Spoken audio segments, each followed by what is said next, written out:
উম্মে জামিলে এক দৌড়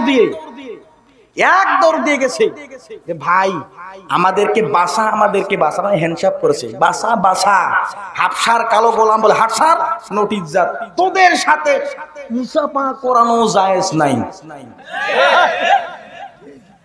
হাফসার কালো গোলাম বলে জানাজা করতে পারি, বলো টাকা কত কোটি আছে, বলো 7 কোটি আছে, সব টাকা আগে দিতে হবে, অ্যাডভান্স পে। বলছে না দেবো, ওয়াদা করলাম। তোদের ওয়াদার গোষ্ঠী কিলাই, তোর ওয়াদা করিস ঠিকই কিন্তু ওয়াদা পালন করিস না।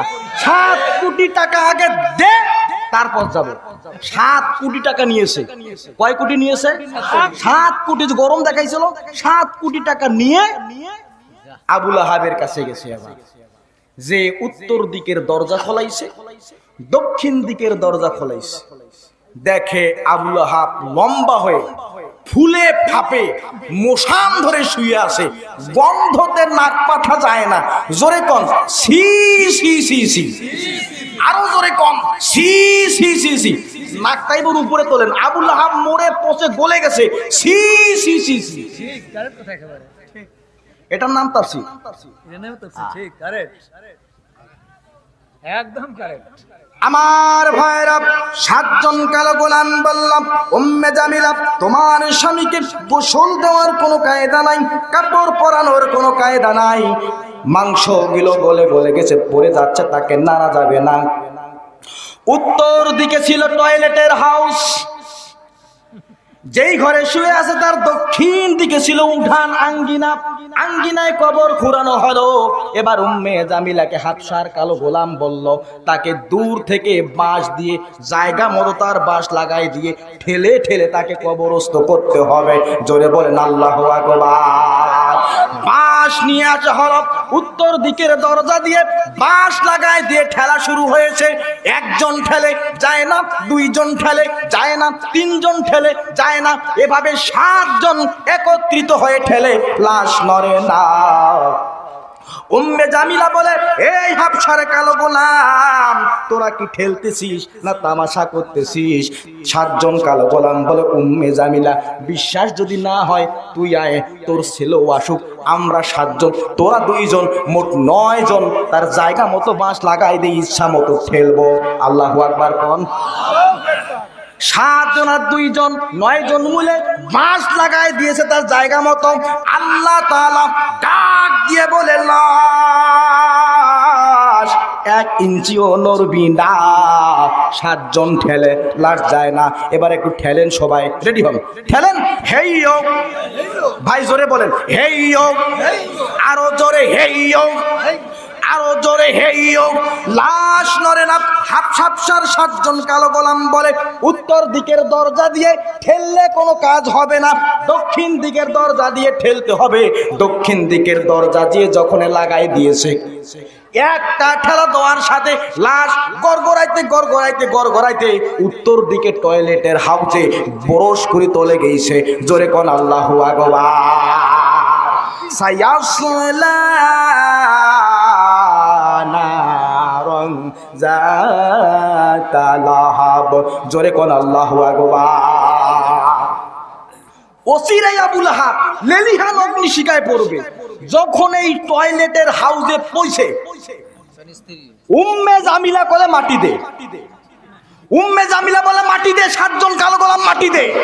আইনমন্ত্রী, অর্থমন্ত্রী, স্বরাষ্ট্রমন্ত্রী কবরে যায় নাই, টয়লেটের হাউজে পৌঁছে। মানুষ যদি জানে, মান সম্মান ইজ্জত কিচ্ছু থাকবে না। বেটা মাতোয়া, তোর বাপকে মাটি দে, মাটি দে, মাটি দে। 7 জন কালো গোলাম মাটি দেওয়া শুরু করল। আল্লাহ রাব্বুল আমিন ডাক দিয়ে বলে, মিকাইল যা যা যা, বাতাস প্রবাহিত করে দে, আমার পবিত্র মাটির একটি কণাও যেন আবু লাহাবের গায়ে না যায়। আল্লাহু আকবার বলেন। 7 জন কালো গোলাম মাটি দেয়, মাটি উড়ে যায়, মাটি দেয়, মাটি উড়ে যায়, মাটি দেয়, মাটি উড়ে যায়। 7 জন কালো গোলাম বলে, উম্মে জামিলা তোমার স্বামীর কপালে মাটি নাই, পাশেই রয়েছে উটের পায়খানা, দুম্বার পায়খানা, পায়খানা দিয়ে ঢাকাতে হবে। উম্মে জামিলা বলে, তাই দি। মানুষ যেন জানতে না পারে সে কবরে যায় নাই, টয়লেটের হাউসে তাই দেয়, নিচেও পায়খানা, উপরে দুম্বার পায়খানা, উটের পায়খানা। আবু লাহাব শেষ হয়ে গেল। উম্মে জামিলা বলে, যার কারণে আমি দুইটা সন্তান হারালাম, যার কারণে আমার স্বামী হারালাম, যার কারণে আমার 7 কোটি টাকা হারালাম, তাকে আমি ছাড়বো না। ওয়ামরাআতুহু হাম্মালাতাল হাতাব। আল্লাহু আকবার বলেন, আর একবার বলেন আল্লাহু আকবার। কোরআনের তাফসীর করলে মনে হয় কোরআন নাজিল হচ্ছে। সুবহানাল্লাহ, আল্লাহু আকবার কোন। উম্মে জামিলা রাসূলের রাস্তায় কাটা দেয়, মাথায় নারী বুড়ি চাপায় দেয়, ইতিহাস জানেন না? এভাবে করে দীর্ঘদিন যাওয়ার পর উম্মে জামিলা চিন্তা করে, ব্যাপার কি রে, কোরআনের ওয়াজ তো বন্ধই হয় না, ইসলামের কাজ তো শরীর আছে চতুর্দিকে, এক বাঁচিয়ে রাখা যাবে না, আর গলায় ফাঁসি দিতে হবে। আল্লাহু আকবার কোন। ফি জিদিহা হাবলুম মিন মাসাদ। উম্মে জামিলা খেজুরের পাকানো রশি তৈরি করে, ফাঁসির রশি তৈরি করে, বিশ্ব নবীর ঘরের সামনে গভীর রাত্রিতে দাঁড়াইছে। উম্মে জামিলা বলে, দিনের বেলা তার গলায় ফাঁসি দেওয়া যাবে না, দিনের বেলায় যদি ফাঁসি দেই রাসূলের সাহাবারা রাস্তায় এসে দাঁড়াবে, নারায়ে তাকবীর, আল্লাহু আকবারের স্লোগান দেবে, উত্তম তরঙ্গের মতো ঢেউ শুরু হয়ে যাবে।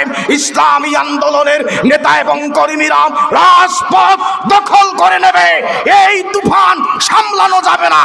এই জন্য দিনের বেলা নয়, এই ফাঁসি দিতে হবে রাতের বেলা। আমার ভাইয়েরা, উম্মে জামিলা ফাঁসির রশি তৈরি করে, রাতের অন্ধকারে গভীর রাত্রিতে বিশ্ব নবীর ঘরের সামনে দাঁড়িয়ে আছে। বিশ্ব নবী যখন ফজরের নামাজে বের হবে, বের হওয়ার সঙ্গেই তার গলায় পরিয়ে দেওয়া হবে। এই বুঝি বের হলো, এই বুঝি বের হলো, এই বুঝি বের হলো, এই বুঝি বের হলো।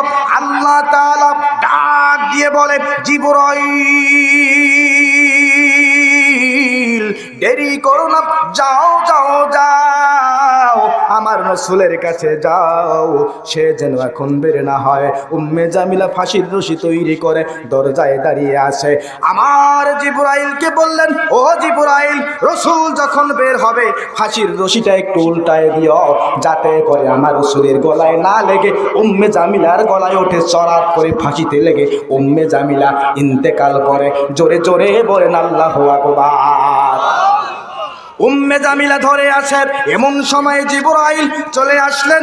ফাঁসির রশিটা উল্টায় দেওয়ার সঙ্গে সঙ্গে রাসূল যখন বের হলেন, উম্মে জামিলা মনে করেছেন রাসূল তো বের হয়েছে, ফাঁসির রশিটা গলায় পরায় দেই। কিন্তু না না না, ওই ফাঁসির রশিটা রাসূলের গলায় লাগে নাই, উম্মে জামিলার গলায় লেগে চড়াত করে উঠে উম্মে জামিলা জায়গায় ডেড হয়ে গেছে। জোরে বলেন আল্লাহু আকবার, আর একবার বলেন আল্লাহু আকবার। লিল্লাহে তাকবীর, নারায়ে তাকবীর। আল কোরআনের আলো, আল হাদিসের আলো, লিল্লাহে তাকবীর। এতক্ষণ তা বুঝো কথা বললাম, রাজনীতির কথা বলছি ভাই না, কোন নেতা নেত্রীর নাম নিয়ে কটাক্ষ করে কথা বলছি। এরপরও কাল সকালে দেখবেন চায়ের হোটেলে